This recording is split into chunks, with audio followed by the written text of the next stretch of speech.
al 25. Así que vaya conmigo, primera carta de Pedro, capítulo 1, verso 22 al 25.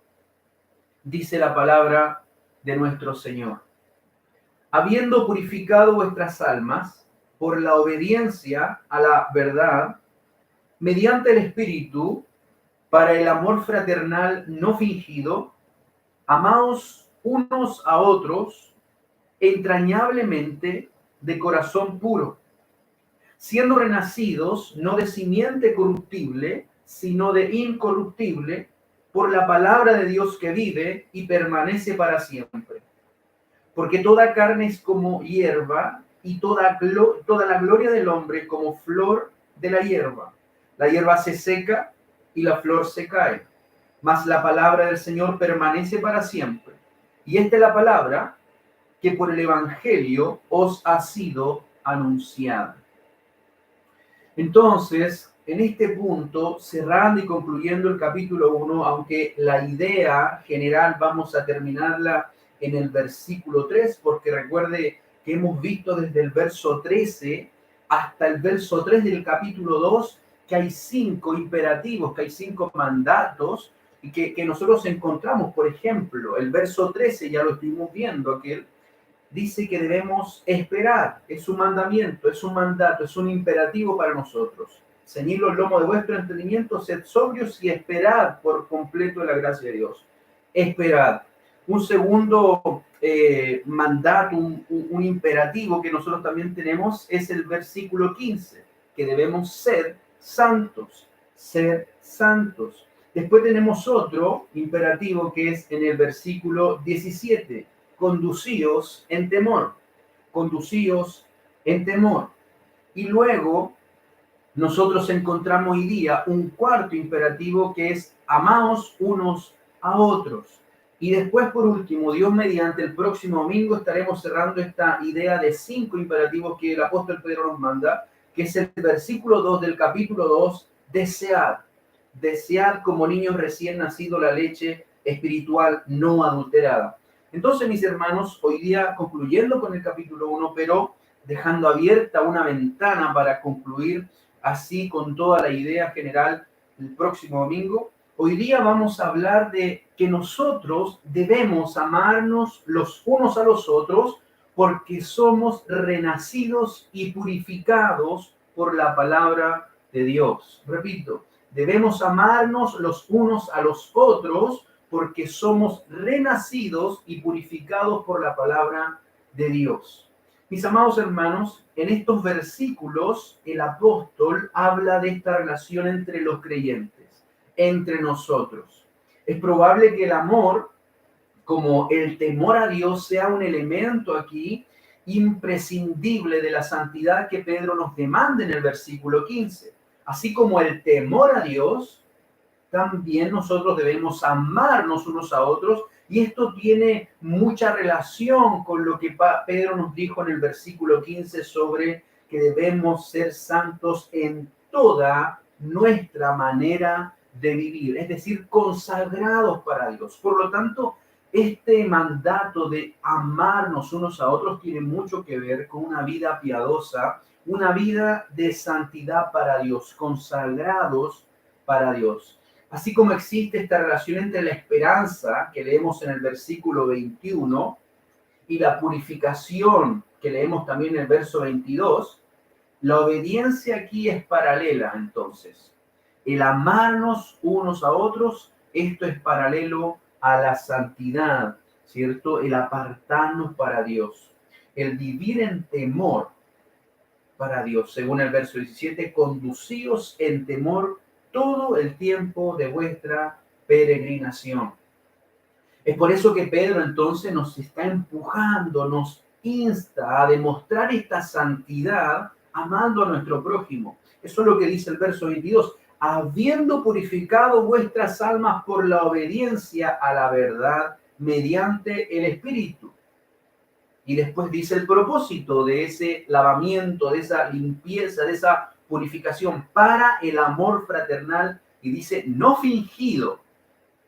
Entonces vamos a ir viendo paso a paso lo que el apóstol Pedro nos quiere ir diciendo. Entonces, mis hermanos, esta enseñanza era la que nuestro Señor Jesucristo ya nos había dicho allá en Juan capítulo 13, verso 34, ámense unos a otros, ámense unos a otros. Mire, también Juan lo dice en su primera carta. Por favor, vaya a la primera carta de Juan.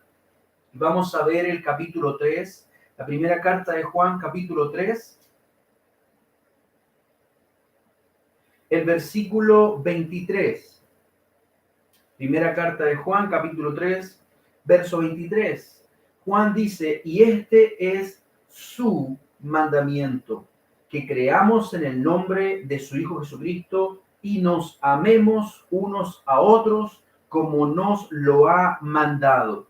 Entonces, mis hermanos, nosotros ya tenemos este mandato de nuestro Señor Jesucristo, y Pedro también ordena a las iglesias que estaban allí esperando esta carta que nos amemos. Y esta es una parte, como dije recién, de una vida en santidad para Dios. Por lo tanto, como nuestras almas han sido purificadas con el fin de tener el amor fraternal, estamos obligados entonces a amarnos incondicionalmente.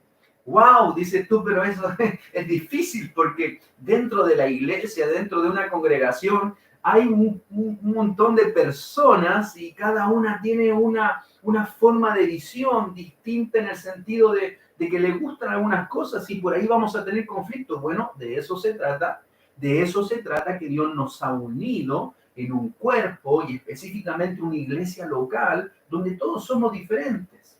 Por lo tanto, nosotros, como hemos sido renacidos, purificados por la palabra de Dios, con el fin de mostrar este amor fraternal, ahora nosotros estamos obligados a amarnos incondicionalmente.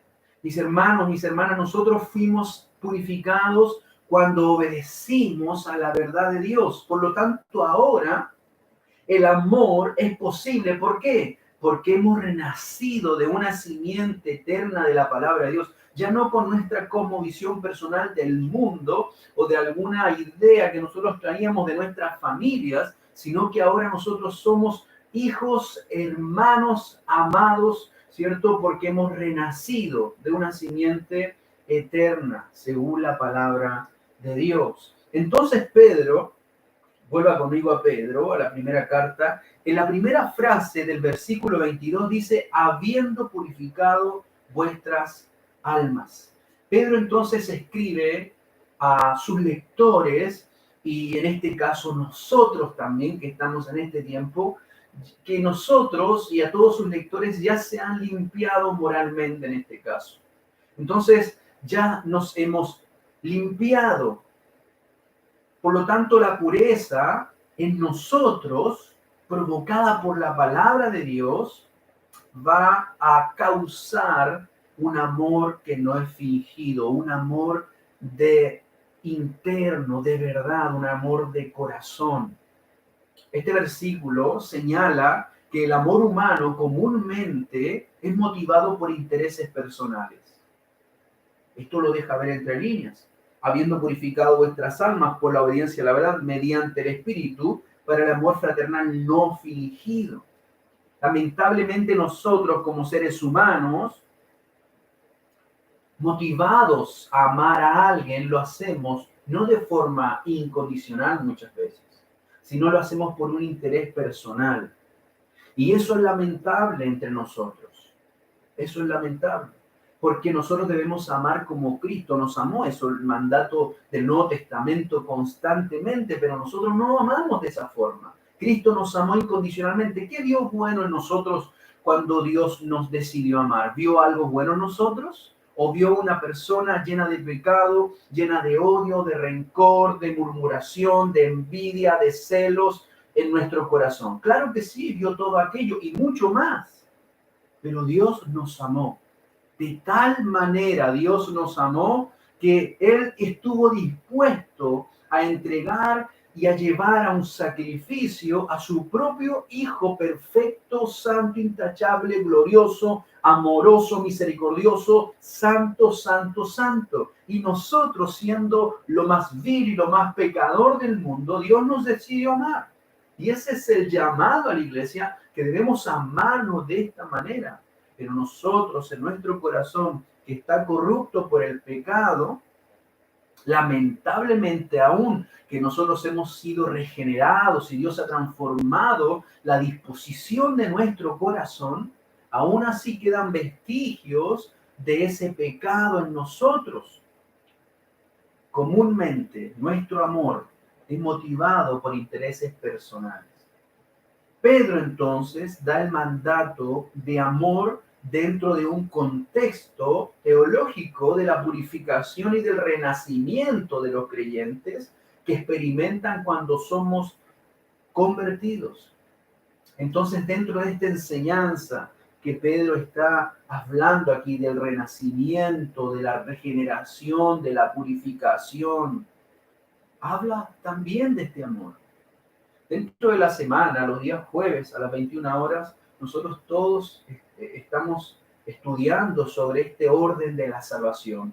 ¿Qué hizo Dios primero? Y dentro de todo eso estamos hablando, o vamos a hablar, acerca de la regeneración. Entonces Dios es el que transforma nuestra vida. Dios regenera nuestro ser. Entonces nos llama a vivir una vida en santidad, nos regenera. En ese momento nosotros creemos, nos arrepentimos de nuestros pecados y en ese momento es la conversión, que es la fe y el arrepentimiento, la conversión. Entonces Pedro, apuntando en este contexto teológico acerca de esta purificación y del renacimiento de nosotros los creyentes, nos manda a que seamos motivados a amar a nuestros hermanos. Entonces el apóstol Pedro sabía que la responsabilidad del amor mutuo en el cuerpo de Cristo no puede cumplirse de tal manera como Él lo ordena, como Él nos está mandando, sin antes no somos regenerados, sin antes no somos purificados por el Espíritu Santo en nuestro corazón. Es imposible. Es imposible que un no cristiano pueda venir y pueda amar de esa forma a una persona si no ha sido regenerado, si no ha sido transformado su corazón, si no ha sido purificado por el poder del Espíritu Santo. Mira lo que dice el exégeta Stanford Orth. Stanford Orth comenta lo siguiente, cito y abro comillas: es posible tener el afecto humano sin la regeneración, pero el amor sobrenatural que es necesario para mantener la armonía y hacer funcionar como un solo equipo a todos los miembros del cuerpo requiere una transformación a fondo. Voy a repetirlo por si tuvo alguna inconveniente ahí en su casa. Stanford Orth dice lo siguiente: es posible tener el afecto humano sin la regeneración, pero el amor sobrenatural que es necesario para mantener la armonía y hacer funcionar como un solo equipo a todos los miembros del cuerpo requiere una transformación a fondo. Hermanos amados, nosotros tenemos que comprender las características especiales de este amor. Y Pedro usará dos distintas palabras que significan el amor fraternal no fingido. Y para eso va a decir dos palabras: entrañablemente y de corazón puro. Eso entonces es lo que significa un amor fraternal no fingido, entrañablemente y de corazón puro. Entonces, mis hermanos, solo aquel que ha sido purificado del egoísmo puede amar de esa manera. Puede amar de esa manera. Por lo tanto, imitar a su Dios, que es amor. Pedro sigue diciendo, habiendo sido purificados vuestras almas, sigue diciendo, por la obediencia a la verdad. Por la obediencia a la verdad. Pedro dice que cuando los creyentes son obedientes a la verdad de la palabra de Dios, entonces somos puros. Entonces somos puros. Cuando nosotros obedecemos a su palabra, nos estamos consagrando para Dios. Cuando nosotros obedecemos a la verdad de Dios, a la palabra de Dios, estamos viviendo como personas santas, consagradas para Él. Y Pedro da a entender que los lectores han aceptado las enseñanzas del Evangelio por fe. Y en un contexto diferente, el apóstol Pedro, si usted se recuerda, ya en el primer concilio de Jerusalén, en Hechos capítulo 15, el apóstol Pedro hablando sobre, perdón, se iban a juntar con Pablo y Bernabé, pero el apóstol Pedro levanta la voz y cuenta y comenta lo que Dios le hizo experimentar con la casa de Cornelio en Hechos capítulo 10.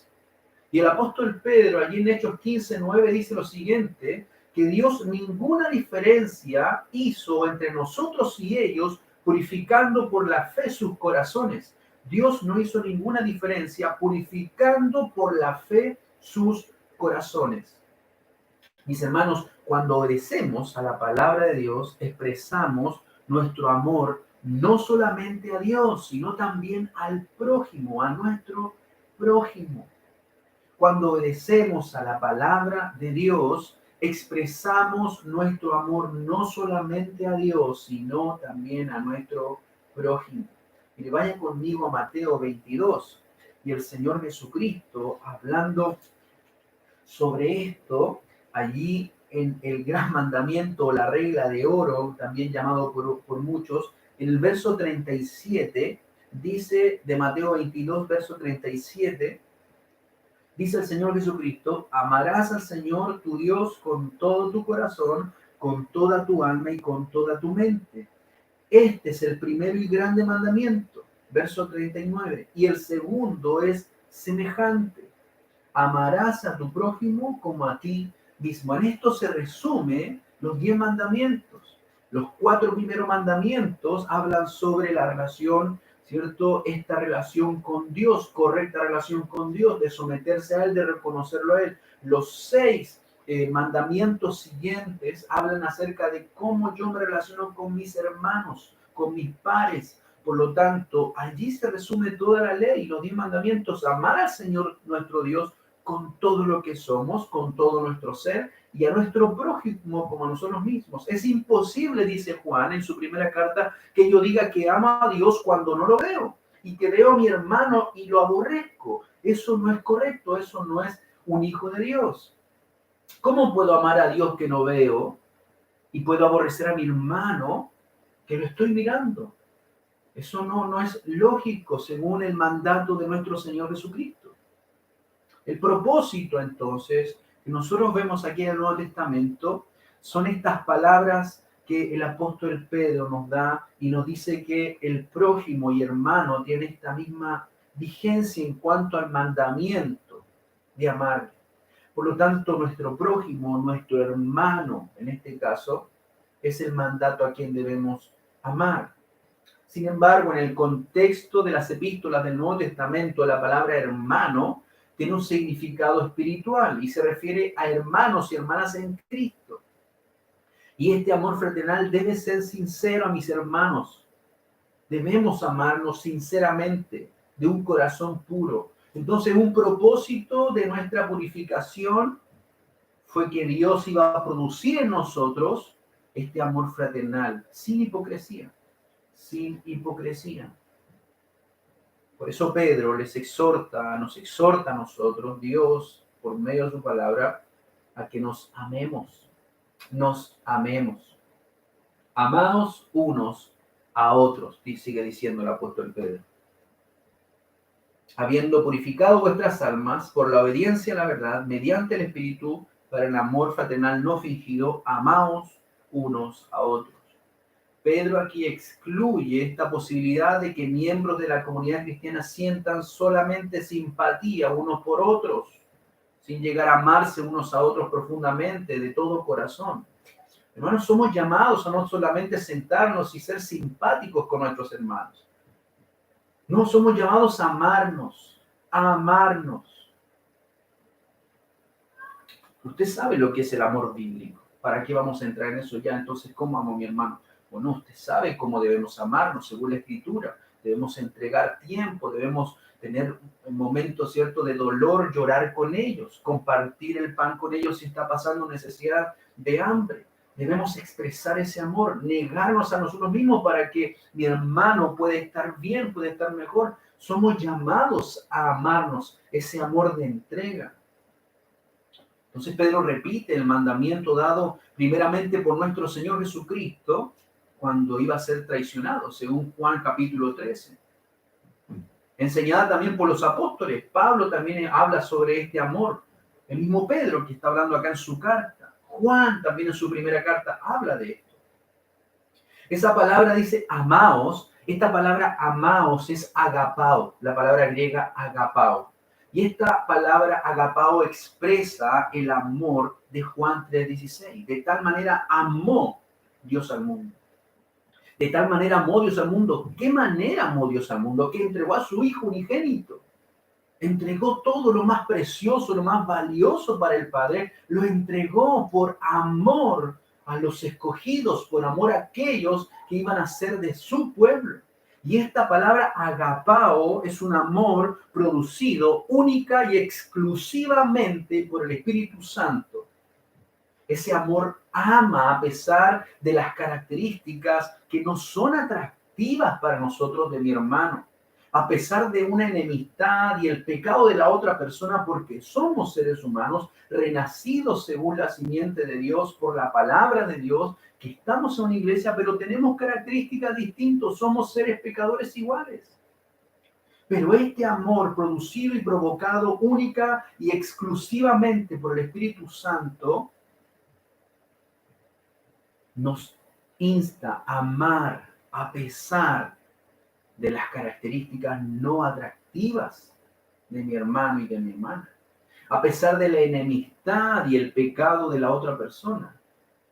Es el amor que nos motiva a santificarnos por el otro, apartarnos a Dios por el otro, amar al otro de tal manera que podamos identificar y mostrar a Cristo delante de la sociedad. Eso dijo Jesús. Mirarán a ustedes y verán que verdaderamente son mis discípulos porque se aman entre ustedes, se sirven, se perdonan, se restauran. Entonces eso es muy probable, lamentablemente por el contexto que nosotros hemos visto que estaba aconteciendo en esta primera carta, es muy probable que había tensión entre los cristianos que recibían esta carta.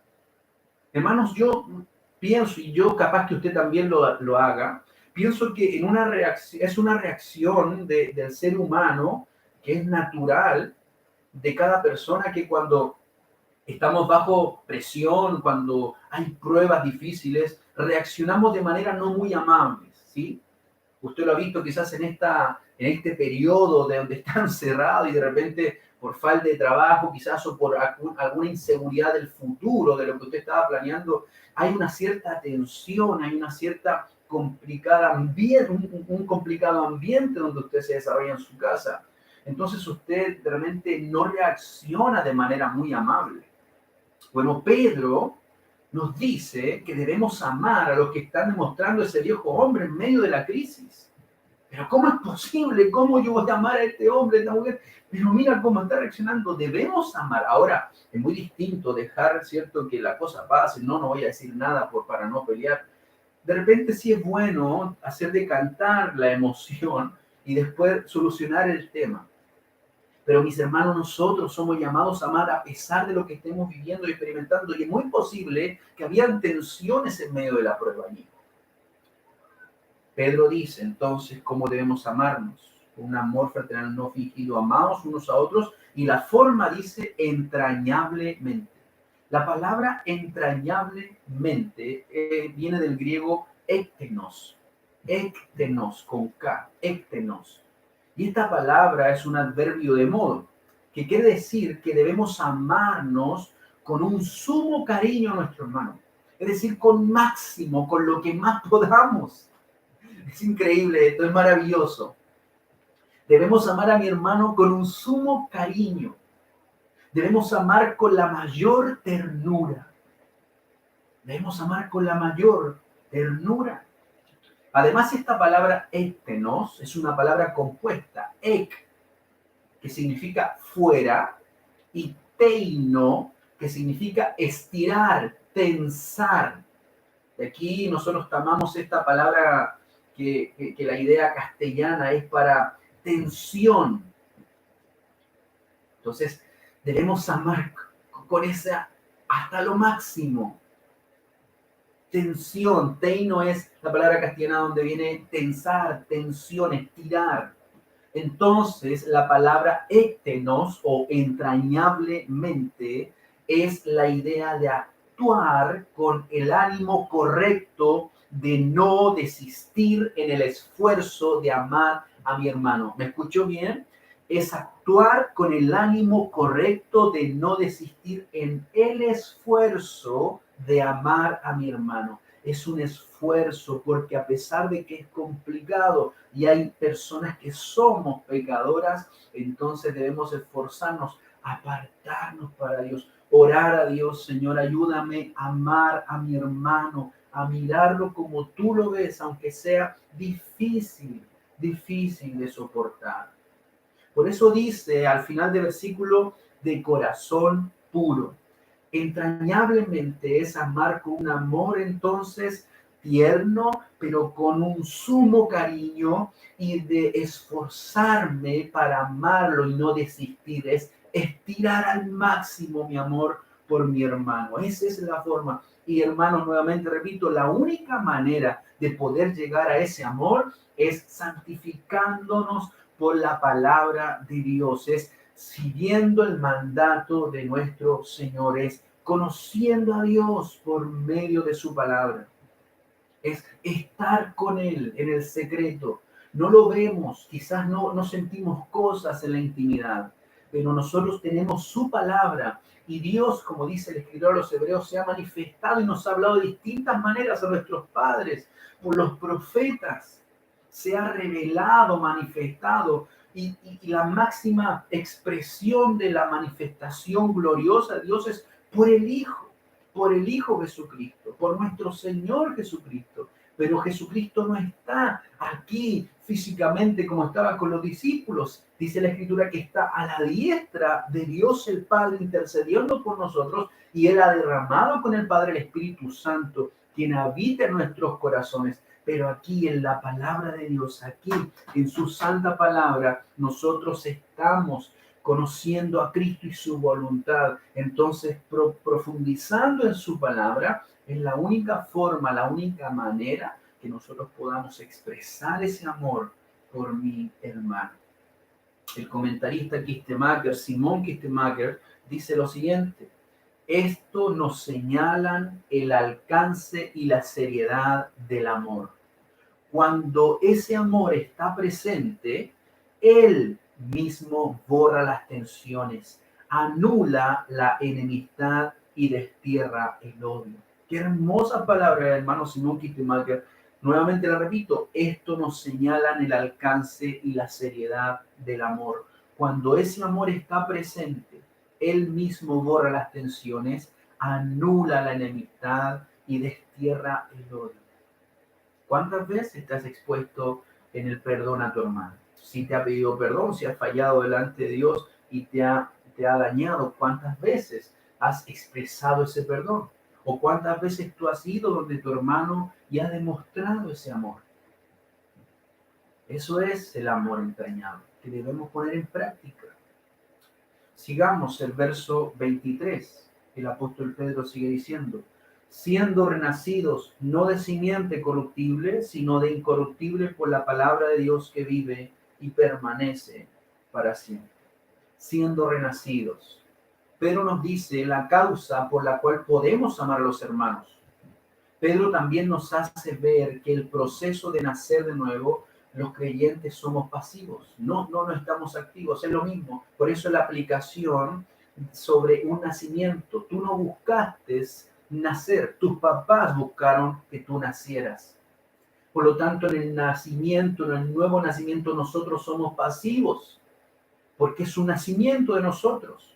Estamos pasivos, no buscamos nacer de nuevo. Por lo tanto, es Dios que nos trae al mundo mediante un nacimiento espiritual. Una vez que hemos nacido de nuevo, los creyentes entramos en el proceso de purificación a nosotros mismos.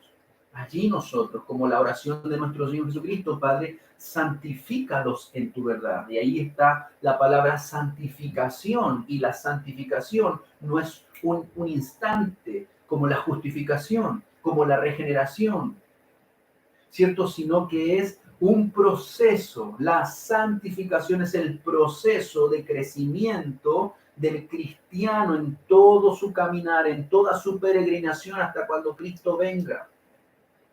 Entonces, en este paso, nosotros somos renacidos, pero una vez que hemos nacido de nuevo, los creyentes entramos en este proceso de purificarnos a nosotros mismos. Entonces vuelvo a la oración de Jesús en Juan capítulo 17, cuando él oraba: Padre, santifícalos en tu verdad, tu palabra es verdad. Por lo tanto, la única forma de vivir en santidad para Dios es ser expuestos a la palabra de Dios. Cuando Nicodemo pregunta a Jesucristo ahí en Juan capítulo 3, ¿cómo puede un hombre nacer de nuevo siendo viejo? La respuesta de Jesús fue: oye, Nicodemo, ¿cómo preguntas aquello? Tú siendo doctor en la ley no sabes, no entiendes lo que estoy diciendo. Entonces Jesús le enseña acerca de este nacimiento espiritual. Así como el viento sopla y tú oyes su sonido, pero tú no sabes de dónde viene ni a dónde va, así es todo aquel que es nacido del Espíritu. Hermanos, esto significa que usted y yo estábamos en un momento escuchando la exposición de algún predicador, o alguien nos estaba compartiendo el Evangelio sentado en un sillón, en una banca, no sé dónde, pero nosotros no buscamos aquello y de repente nuestros ojos son abiertos, nuestro corazón es rajado, esa roca es rota completamente, es quebrantada y comenzamos un nuevo deseo por Dios. En un momento a otro, en un momento a otro. Por lo tanto, nacer de nuevo significa que Dios nos ha dado una vida espiritual que es nueva. Sin esta nueva vida estamos incapacitados para entrar en el reino de los cielos. Es necesario nacer de nuevo. Es necesario nacer de nuevo. Eso es lo que dijo Jesús en Juan capítulo 3 a Nicodemo. Demostramos entonces tener esta nueva vida cuando tenemos fe en el Hijo de Dios, en Jesucristo.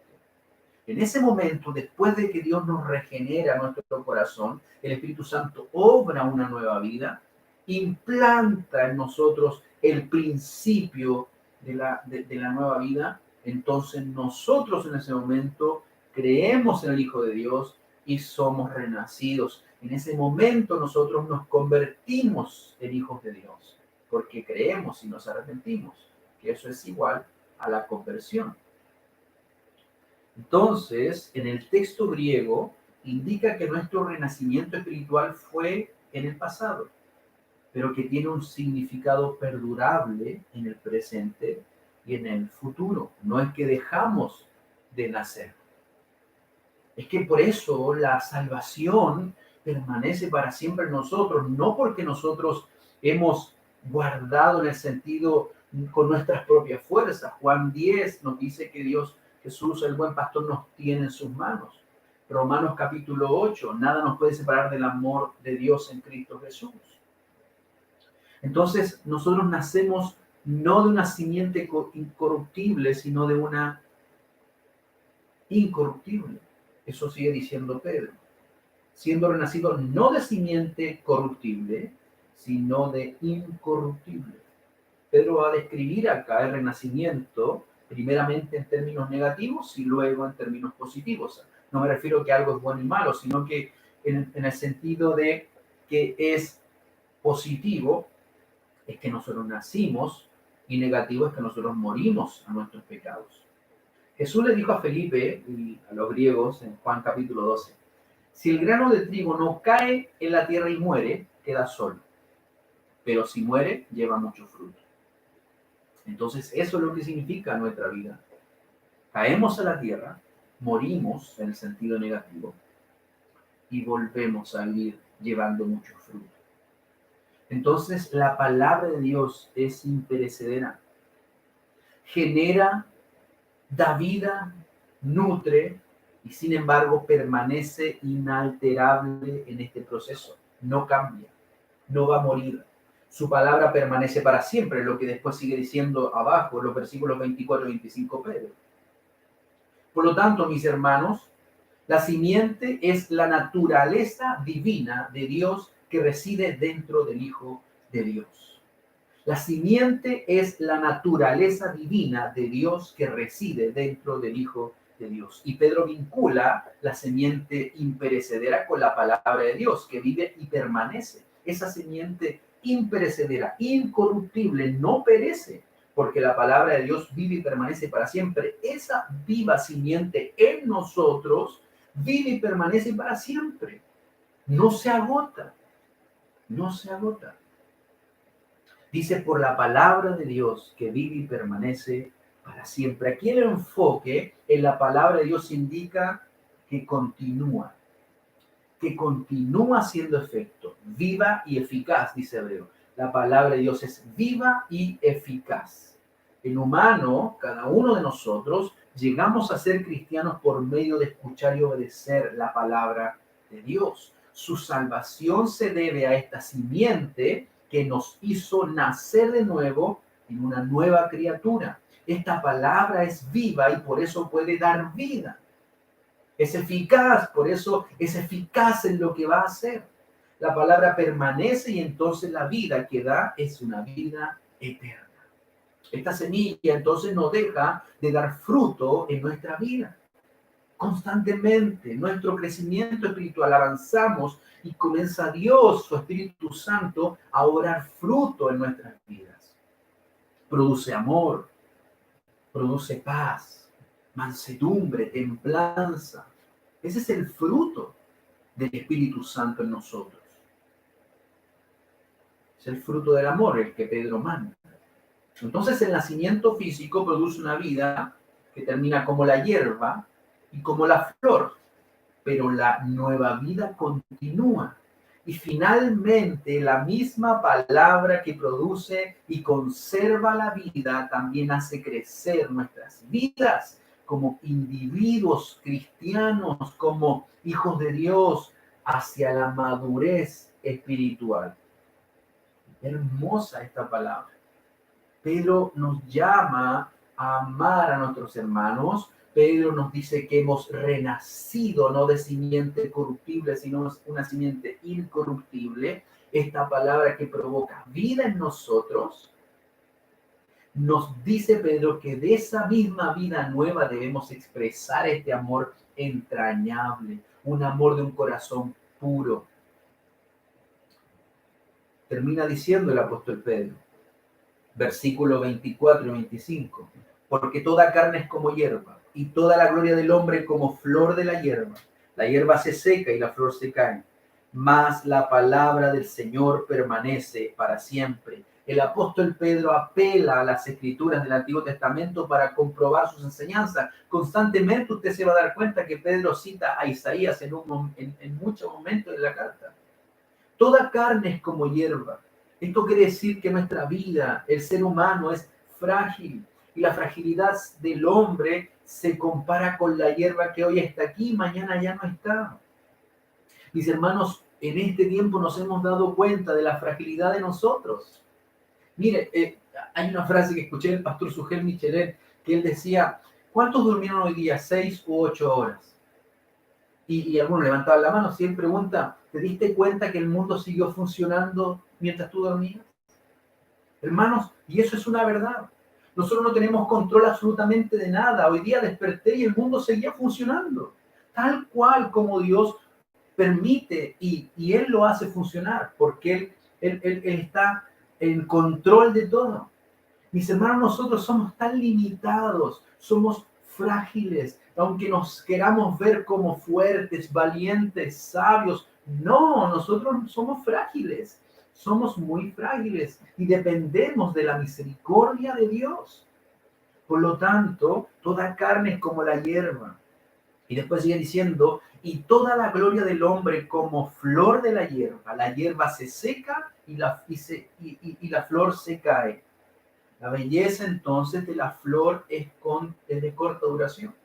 Yo que nací en la región de Atacama, y algunos de ustedes también ya conocerán el desierto florido, cuando después ahora en primavera, Dios mediante, quizás va a salir alguna florcita, usted va a ir va a mirar, pero después va a ir y todo va a estar seco. Ya no existe más nada. Así es la vida del hombre. La belleza de la flor es de corta duración, maravillosas flores. Así es la gloria del hombre, que causa talentos, causa logros, amontona riquezas, pero cuando los vientos soplan, como ha pasado ahora, cuando los vientos soplan rápidamente, quitan la gloria y su honor. Cuando viene una pandemia, rompe todo.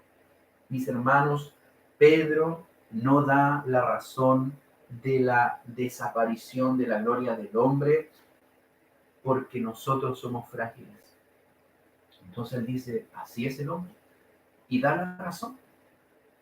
Nos dice que así como la hierba y la flor se seca y se cae, así somos nosotros. Y él ilustra de esta forma para subrayar el contraste entre el hombre temporal y la permanente palabra de Dios, que vive y permanece para siempre. Todo pasará, pero su palabra permanecerá. Mas la palabra del Señor permanece para siempre, termina diciendo Pedro. Aún así, nos olvidáramos de todo el resto de esta cita, su frase final está grabada en nuestras memorias. Allí en el griego, el vocablo palabra difiere de su uso anterior en el versículo 23. La aserción, la palabra de Dios que vive y permanece. En el versículo 25 significa aserción o dicho. Sin embargo, dado que quizás Pedro no haya querido hacer otra cosa que usar un sinónimo, no debiéramos ser dogmáticos en nuestra traducción. Y por lo tanto nosotros podemos decir, la palabra del Señor permanece para siempre. Todo lo que el hombre ha logrado sin Dios, como la belleza, el físico-culturismo, el conocimiento, las riquezas, una mente brillante, la sabiduría, la nobleza, el patriotismo, el gobierno, el arte, la ciencia, la filosofía, todo aquello que el hombre ha logrado. Todo esto fue parte de su vida y de sus valores anteriores. Ahora, esta gloria puede contrastarse con la gloria de nuestro Señor Jesucristo. Todo lo humano tiene su gloria como la hierba y como la flor. El gran defecto de toda la grandeza y la belleza humana, que todo esto, mi hermano, es transitorio. Todo lo hermoso que podemos ver y hacer y lograr como seres humanos, todo es transitorio. Pero en cambio, la palabra de Dios vive y permanece para siempre. Esta palabra de Dios incluye el Evangelio que nosotros los cristianos oímos y aceptamos, por la cual entonces recibimos esa nueva vida, esa eterna vida. Pedro entonces concluye con esta frase. Y esta es la palabra que por el Evangelio os ha sido anunciada. Se da cuenta que cuando tú predicas el Evangelio, es poder de Dios, es vida a los muertos y permanece para siempre. La palabra que los apóstoles predicaban era el Evangelio de nuestro Señor Jesucristo. Dios se reveló en Jesucristo y los evangelios de los apóstoles, el evangelio, perdón, que predicaban los apóstoles, proclamaban tanto a los judíos y a los gentiles. Este era entonces la palabra que permanece, esta es la palabra de la revelación de Dios que su Hijo también había llevado a sus destinatarios. En ese momento cuando Él vino y le dice a sus discípulos, no me escogieron ustedes a mí, yo los escogí a vosotros. En un momento Jesús también dice que yo los he puesto para que llevéis fruto. Por lo tanto, mis hermanos, aquí nos damos cuenta que el apóstol Pedro ya nos enseña sobre que tenemos una nueva vida, hemos sido apartados para Dios por la palabra. Entonces, ahora, así como vivimos en temor a Dios, debemos mostrar ese amor entrañable de corazón puro a nuestros hermanos. ¿Por qué? Porque hemos sido renacidos. Ya no somos el viejo hombre. Ya no somos ese viejo hombre que es dominado por el pecado, que es dominado por los deseos de este mundo. No, ahora nosotros somos renacidos. Y cuando nos falla, nosotros debemos perdonar. Debemos perdonar. Ahora, eso no significa que toda la relación quizás de confianza se restituye inmediatamente. Pasará un tiempo. Tampoco quiere decir que tú olvidarás ese daño que te hicieron. Se demorará algún tiempo también. Pero debemos perdonar. Y cuando perdonamos, debemos también a nuestros hermanos demostrar ese amor. Y el amor también se demuestra cuando nosotros llamamos la atención de algún hermano que está yendo por un camino errado, porque deseamos que no se pierda, deseamos que esté en los caminos de Dios. Mis hermanos, debemos amar entrañablemente y de corazón puro. Ese es el mandato de Dios para nuestras vidas. Por lo tanto, la conclusión. ¿Qué dice la Biblia acerca de este nuevo nacimiento? Bueno, el Nuevo Testamento nos enseña que este nuevo nacimiento, o la regeneración también llamada, es un acto de Dios en el corazón del hombre. En el nacimiento espiritual, nosotros como seres humanos estamos pasivos, no intervenimos en nada. Nosotros estamos pasivos, pero en ese momento, cuando hemos nacido de nuevo, comienza a surgir en nosotros ese efecto de ese renacimiento. Y se evidencia en nuestro intelecto, porque comprendemos su amor en ese momento. No es que comprendemos porque lo hizo, sino que entendemos que Él nos amó de tal manera que Cristo murió por nosotros y resucitó al tercer día. Entonces se evidencia en un intelecto nuevo, en mis emociones y en una disposición moral, en mi ser completo, intelectualmente, emocionalmente y en mi disposición moral a vivir conforme a lo que Dios nos dice en santidad para Él. Entonces Dios da una nueva vida a aquel creyente y Él demuestra inmediatamente esta nueva vida en su pensamiento, en palabra y obra. Que es lo primero que tú deseabas hacer cuando Dios hizo renacerte, Dios te hizo renacer, nuevamente. Querías amarle en la escritura, juntarte con los hermanos, ir a la iglesia, predicarle a todo el mundo, a quien se te atravesara. Eso es una evidencia, entonces, del nuevo nacimiento en ese momento. ¿Cómo que sé que soy nacido de nuevo? Bueno, hay 3 señales que podemos ver. En primer lugar, si he nacido de nuevo, me he purificado moralmente y con mi nuevo corazón me esfuerzo por obedecer la palabra de Dios. Es mi deseo, es mi gran anhelo vivir conforme a lo que Dios me dice en su palabra. Número 2, dedico mi nueva vida a obedecer a Dios, amándole a Él y a mi prójimo. Es una evidencia. Si soy nacido de nuevo, comienzo a obedecer a Dios, comienzo a amar a Dios y comienzo a amar a mi prójimo. Y en tercer lugar, como ahora soy un hombre nuevo, ahora tengo innumerables hermanos y hermanas espirituales para exponer ese amor que Dios me ha puesto en el corazón. Mis hermanos, Pedro, entonces, por punto final, nos exhorta que nosotros debemos amarnos unos a otros con un corazón puro mediante la verdad de Dios. Es imposible, entonces, nuevamente recalco y repito, es imposible que expresemos ese amor que Dios nos demanda si antes no somos nacidos de nuevo, y no podemos hacerlo tampoco, aún siendo hijos de Dios, si no nos estamos santificando en Dios por medio de su palabra. Esta verdad es la permanente palabra de Dios que nos ha sido predicada. Por lo tanto, esta palabra que ha sido predicada y llegada a nosotros, ese evangelio nos ha hecho renacer. Entonces ahora somos hijos de Dios.